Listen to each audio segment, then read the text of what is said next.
All right, let's focus our attention on this now. Key role players in Southern Africa's ICT and telecom sectors, from government to major tech companies and international partners, all gathering in Cape Town for the second day of the 2025 SATNAC conference.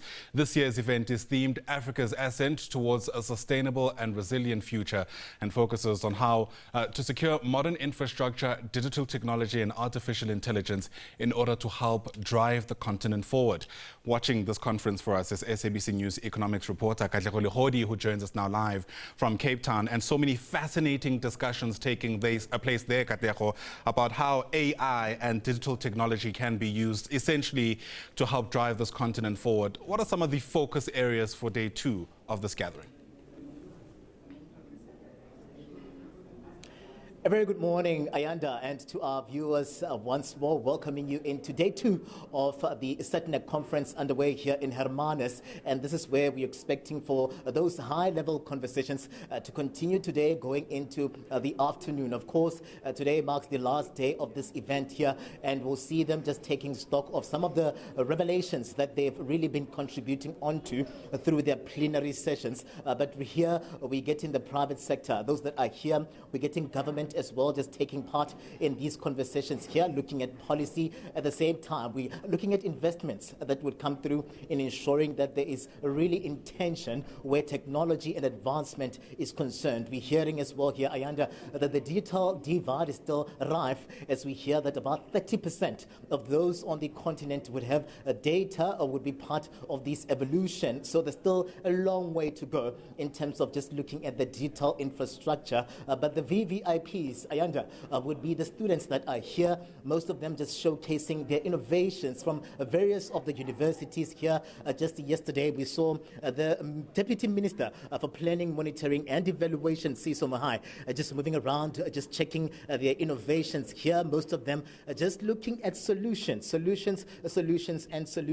we really, even yesterday, Ayanda, saw the delegates here taking stock of how then we can really position ourselves through AI, as we hear that in healthcare, we are seeing AI triage, radiology tools in accelerating diagnosis, for instance, of TB and breast cancer. In agriculture, Ayanda, we've seen the precision farming just taking really shape in terms of AI and using those technological tools and platforms that really yield a production around climate resilience, and really just looking at how also we can use technology to help in the fight against crime, as we hear that in last year, 2024 alone, there was about 68% of those of us that fell victim to fraud and corruption, really linked to some of these developments in the financial sector. I'm going to invite into the conversation with us, Ayanda, this morning, Jabulile Shongwe, who's coming through as one of the students. And Jabulile, yours would be a Fraudshield AI, a tool that would help us here in really detecting all of these issues that we'll see happening in the financial sector. This number, that about 68% of South Africans were targeted by fraud attempts and digital banking incidents last year, nearly even doubling from the previous year, really should say to us that we need to move with speed to really tackle some of these issues where crime is concerned using technology. Welcome to the SABC. Jabulile, do give us a sense of how we find you here as a student, and we'll go into your innovation in a moment. Yes, hello. I'm a student from the University of South Africa, currently studying BSc in Applied Mathematics and Computer Sciences. I am still doing my first year, and I'm working on Fraudshield AI. I worked with Uspumelele Ndlovu, who's also a student from UNISA as well. So like you mentioned, fraud is really a big issue, and it keeps on growing year on year as scammers also get smarter on different tactics that they use to actually target people. So we do see that through things like social engineering, phishing, so basically people sending you SMSs that look like they're actually coming from like a real company or a relative asking you for your personal information, but we know that the end goal is to just get you to share your personal details or ultimately get you to send them money. Do tell us how it works. Let's go into the nitty-gritties of how it works here, and we'll just look at the metadata and some of the jargons that would follow this precision. Do give us a sense of of this real-time financial fraud detection. How does it work? So with Uspumelele and I, we were just looking mainly at the phishing and the social engineering attacks that scammers use these days. And for our solution, Fraudshield AI is basically a dual engine solution that basically use your traditional machine learning models to predict a risk on the messages or any incoming interaction from anywhere. So basically with that, we just use historical data to try and predict whether the incoming SMS or message could be associated with fraud or not. But with Fraudshield AI, we then looked into developing something that is new and not just reactive, but more proactive in protecting people. So we didn't want to design a solution that would only require us to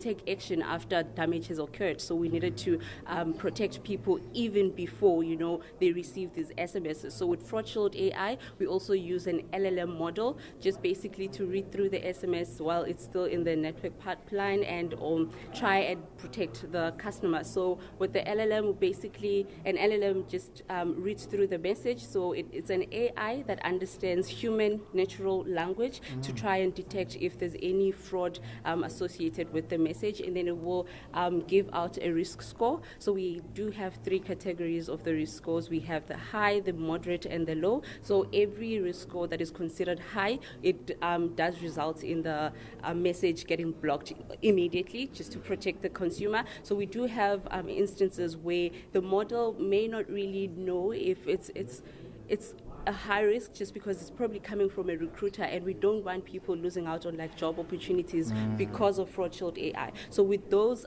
kind of SMSs, we do still send them through to the consumer. However, they come through with an alert. So before the user actually gets to read the message, they have to go through the alert and see that there is a potential scam associated with this message. So they do need to be careful. And all of this is then fed back to our learning agent. So a learning agent is basically responsible for going through the data that is going on in real time and just learning and improving in time, and just works in real time. Really exciting stuff. Jabulile, where do we find this product? Is it an app? Do we download it, or how do we see it moving into our applications? So essentially, we're looking at deploying it on the telecom company's network so that everyone is auto-subscribed, because with such a thing, it's not an optional thing. Every telecom company actually has to make sure that its consumers are always protected, so it's not something that you would download. Yeah, all of these solutions are really, really needed here, the do's and the don'ts, and it's exciting that we see a technology at work here, Ayanda, as we see Jabulile working here with Spumelele Ndlovu to come through with Fraudshield AI, this fraud detection application that will really be going live and helping us solve some of these complex problems where scams, corruption, and all of these are concerned, Ayanda. So the young ones are really ready, and they're looking for support as well in moving some of these applications forward. Ayanda, it's back to you in studio for now. All right, Katlego, Legodi, live to us there from Hermanus at the 2025 SATNAC conference. For now, thanks very much indeed.